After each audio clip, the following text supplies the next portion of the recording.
Bom, a Agrovoz está hoje com Natan Herskovits, presidente do Sindicato da Indústria do Café, uma pessoa aí que a gente acompanha no café há muito tempo, né?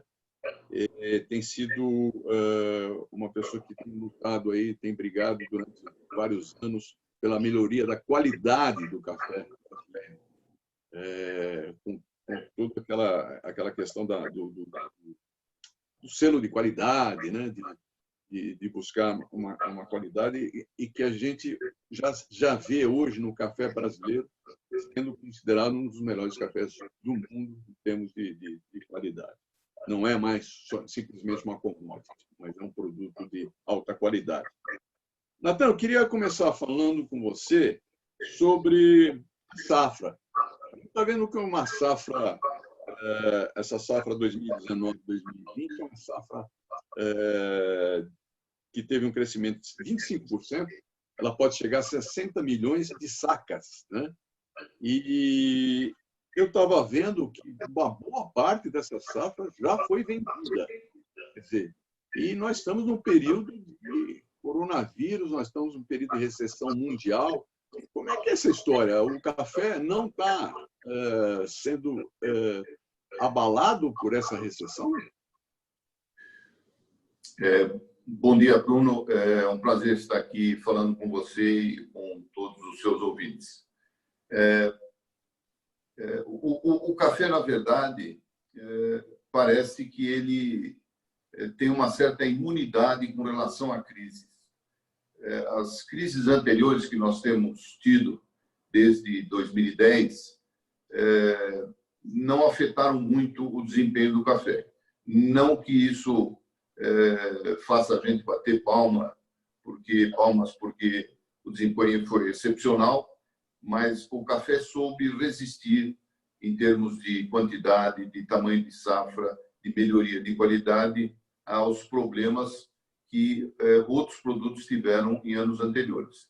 Nesse ano aqui, com essa crise do coronavírus, parece que nós vamos escapar também de uma forma muito surpreendente, porque, de fato, como você falou, a safra 19-20 é uma safra que não teve problemas climáticos, se desenvolveu bem, ela é um pouco menor do que a safra anterior, mas não foi por uma razão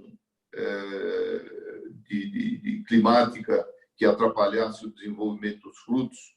Os frutos se desenvolveram bem, com exceção de alguns lugares que tiveram problema, mas isso é normal no café. Então, o que se espera é uma colheita que já está em andamento, já se iniciou, que resulte aí nessas cerca de 60 milhões de sacas e que, distribuídas, vão suprir bem o mercado interno, que consome cerca de 21, 22 milhões de sacas, e o restante suprindo o mercado externo, a exportação, que já começou a acontecer, né?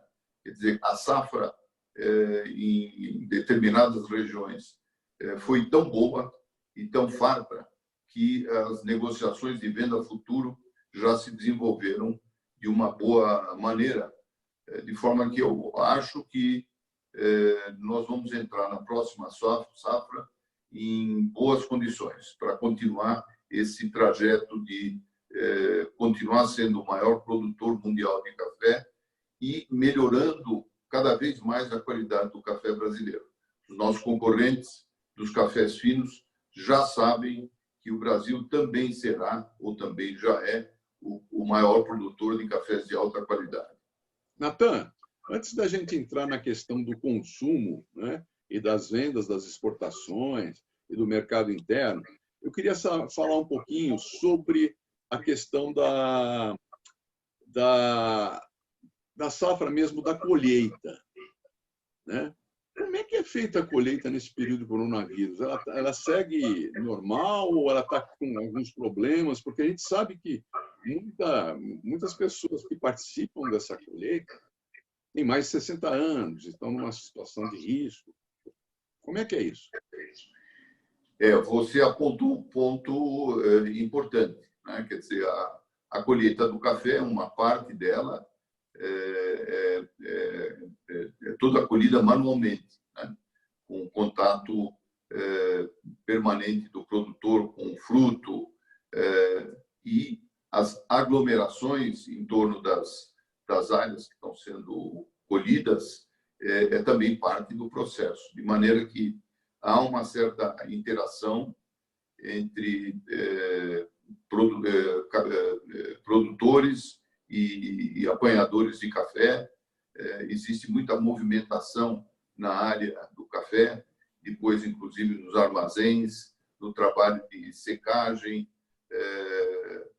e isso se faz com um número grande de trabalhadores. Então, os cuidados na colheita têm que ser redobrados. Não tenho notícia de problemas sérios provenientes desse movimento típico da colheita, também porque os produtores orientam os seus apanhadores sobre a questão de proximidade, sobre a questão de asseio, de deixar as mãos sempre limpas, na medida do possível, todo o tempo. Então, o pessoal do café também está seguindo as recomendações de trabalho e de cuidados para não ter problema com a proliferação do vírus nas áreas de colheita, né? Como nós estamos no início da colheita, nós não temos mais notícias, mas acredito que as consequências não serão ruins por causa da consciência e do cuidado do produtor brasileiro de café. Quer dizer, uma safra que custou tanto para obter, não vamos deixar que a falta de cuidado estrague, né, ou prejudique. A gente sabe, a gente vê que o Brasil e o mundo inteiro está passando por um período de quarentena e que as cafeterias, né, estão fechadas, né, no mundo inteiro. Isso não abalou o consumo de café? Esse é um ponto de grande questionamento, de grande dúvida, né? As cafeterias, como os restaurantes, cinemas, etc., são obrigados a fechar as portas durante todo esse tempo. Quer dizer, nós aqui no Brasil estamos aí praticamente há 2 meses sem o funcionamento regular das cafeterias ou dos restaurantes, que são pontos de consumo importantes. Fosse somente esse o fator, a preocupação talvez fosse maior. Mas tem uma compensação. Do outro lado, o fique em casa, que é a frase mais repetida no mundo todo, aqui no Brasil também, tem levado as pessoas a participarem ficando em casa de fato. E ficando em casa, felizmente, o que a gente percebe que acontece é que as pessoas tomam mais café, seja para ficar mais desperto, seja porque está mais tempo ao redor da mesa, seja porque muitos trabalham em sistema de home office e aí tem a sua mesa de trabalho e todas elas têm a garrafa térmica de café junto. Então, parece que está havendo uma certa compensação, de maneira que o fechamento das cafeterias traz uma preocupação muito grande com a sobrevivência desse negócio, que é típico de pequenos empresários, que, portanto, têm pouco fôlego financeiro para aguentar um período muito longo sem fazer negócios, mas traz uma compensação pelo aumento do consumo de café no lar, que está acontecendo com números, inclusive, muito impressionantes. Tenho colhido opiniões de gerências de redes de supermercado e mesmo de companheiros da indústria de café, indicando que nos 3 primeiros meses do ano, as suas vendas cresceram cerca de 35%, que é um número muito grande para um período, principalmente para um período problemático. É lógico que isso significa compras para a formação de estoques, tanto por parte do supermercadista, que tem no café um produto produto de alto giro, seja pelo consumidor, que também não quer ficar sem o seu café, seja pela mudança do hábito de consumo, né? Então, do lado do consumo, pode ser que a gente efetivamente passe um ano com resultados positivos, né? E os preços do café subiram muito ainda no final do ano passado e depois declinaram um pouco antes de dezembro, das notícias da pandemia, né? Mas, de qualquer forma, os preços do café em grão cru, subiram, mas praticamente ainda não foram repassados para o consumidor ou para o supermercadista. Essa é uma incógnita que a gente ainda tem para acompanhar a solução nas próximas semanas. Quer dizer que, de certa forma, o consumo que seria o consumo nas cafeterias, ele foi transferido para dentro de casa. Mudou de mão, sem dúvida. E em casa a gente bebe bastante café, né? Quando se dá pela conta, já foi uma garrafa térmica e não acabou o dia ainda. O resultado que a gente tem visto até agora, o mais provável é que isso tenha acontecido e influenciado bastante. Inclusive, esse mesmo número, 35%, se repetiu nos Estados Unidos, pelos mesmos fatores, né? O stay home significa drink coffee. E os cafés de cápsulas também, em cápsula, também seguem esse ritmo? Não. Os cafés em cápsula seguem esse ritmo, um pouco por razões diferentes também.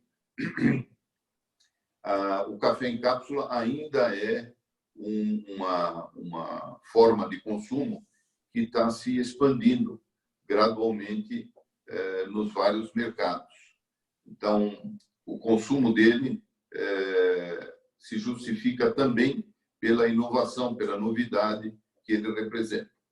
Entretanto, uma coisa que a gente não pode esquecer em qualquer análise é que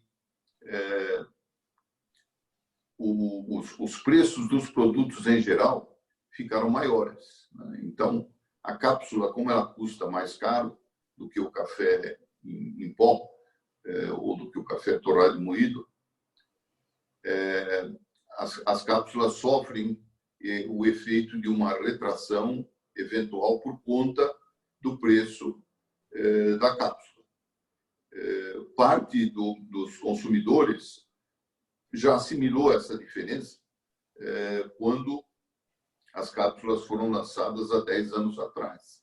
De maneira que uma parte desses consumidores continuará, com certeza, consumindo café, não só o café em cápsulas, porque a gente já percebeu que não há uma resistência ao preço tão grande que impeça o consumo, quanto também porque o consumo de café em cápsulas é uma tendência que une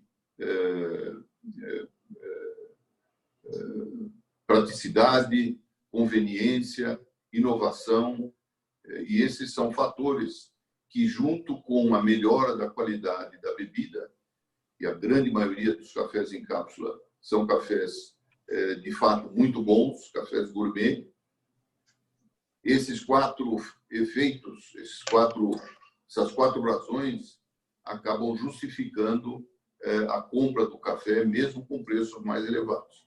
Mas, sem dúvida, esse é um fato que a gente tem que acompanhar de perto. E, Natan, tem uma vantagem também do café em cápsula, que ele é comprado por delivery, né? Quer dizer, ele pode ser entregue em casa, tal, e isso facilita para o consumidor, né? Sem dúvida, são as vantagens da inovação, praticidade, né? Conveniência. Esses fatores justificam o sucesso não só dos cafés em cápsula, como também dos cafés gourmet, né? O Brasil hoje é um grande produtor e fornecedor de cafés gourmet, cafés de alta qualidade, torrado em grão ou torrado moído, normalmente embalagens menores, né, para compatibilizar o uso com a durabilidade do produto. E esses cafés de alta qualidade têm encontro certo com o consumidor aqui no Brasil e também vão facilitar, já estão facilitando, mas vão facilitar o crescimento das exportações de café, né? Pelas mesmas razões, a conveniência da cápsula e a praticidade dos cafés gourmet e embalagens também de longa duração, tudo isso faz parte do conjunto de características positivas que atraem o consumidor para o consumo de café. Até a gente estava falando da questão da safra, da colheita, né? Do trabalho na colheita. Como é que está o trabalho na indústria hoje?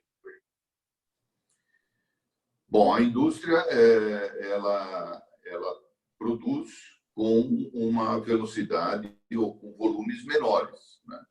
Porque nós estamos praticamente há 30 dias dentro do regime de controle da pandemia, né? Então, a indústria ela não mudou a sua forma de trabalhar, nem os seus métodos, ela apenas tem que fazer uma adequação, né? Um ajuste dos volumes de produção ao quanto ela consegue colocar no mercado.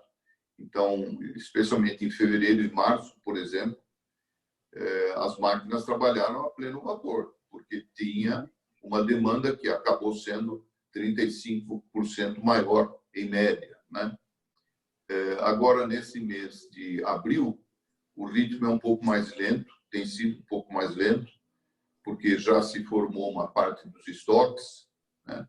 E também o mercado já se deu conta de que não vai faltar café. Isso é importante, né? Uhum. O que vai acontecer? A safra vai se perder, parte da safra? Não vai acontecer nada de prejudicial com relação aos volumes da safra. Não vai faltar café. O café que já existia e que foi comprado, que foi estocado, já era com volumes suficientes para o período de final de ano. Se mostrou suficiente, o Brasil não parou de vender café, seja no começo dos efeitos do coronavírus, seja em outros fenômenos passados, onde também o estoque serviu para aguentar a produção. Nós vamos, de qualquer forma, ter 60 milhões de sacas de café da safra sendo bem distribuídos entre a exportação e o nosso consumo interno. A safra do próximo ano também deverá ser uma safra boa, né? De maneira que o mercado lá fora já sabe já sabe que pode confiar no fornecimento de café do Brasil. Já é possível fazer alguma previsão em números das exportações de café esse ano no Brasil? Bom, nós tivemos uma distribuição na safra passada com um aumento de cerca de 3% em média do consumo interno e de 2% na exportação. É provável que esses números se repitam ou sejam um pouco maiores, com uma exceção que a gente precisa sempre destacar, dos cafés de alta qualidade, que eu entendo que o mundo vai procurar mais ainda o café de alta qualidade brasileiro. Nós temos 17 regiões produtoras de café, entre Minas Gerais, São Paulo, Paraná e outras regiões produtoras de café, mesmo agora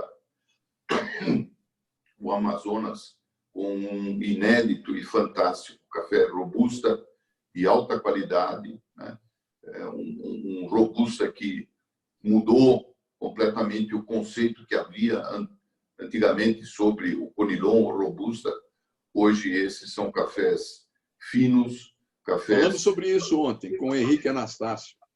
Isso, exatamente. Esse é um herói. Conquistou a medalha dele de herói da cafeicultura. Então, nós temos... do Amazonas.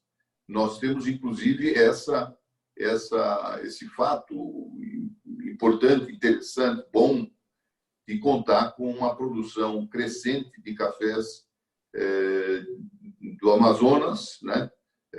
Cafés robustas de alta qualidade. Então, acho que o café tem um bom caminho traçado para esse ano.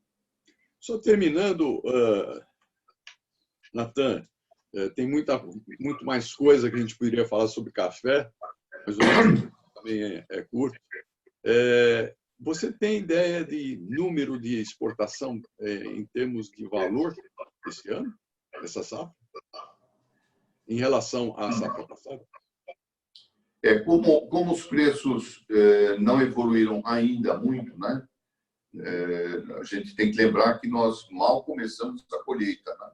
Certo. Durante o desenvolvimento da colheita, depois a fase de comercialização, os fatores podem ser diferentes e mudar mais repentinamente. Mas eu acredito que nós vamos ter um número talvez entre 3% e 5% maior do que do ano passado, né? O que significaria cerca de 18 a 20 milhões de dólares, né? Certo. Natan, eu falei aqui com o Natan Herskovitz, presidente do Sindicato da Indústria de Café, especialista nesse tema, ex-presidente da BIC. Agradeço a sua presença, Natan. Muito obrigado, né? E espero que a gente saia logo dessa quarentena aí, dessa reclusão, né? Você está ficando em casa mesmo? Estou ficando em casa, né? A idade já me colocou no grupo de risco, né? Eu tenho 71 anos, então tenho que ficar em casa pela idade, também por algumas doenças anteriores, né?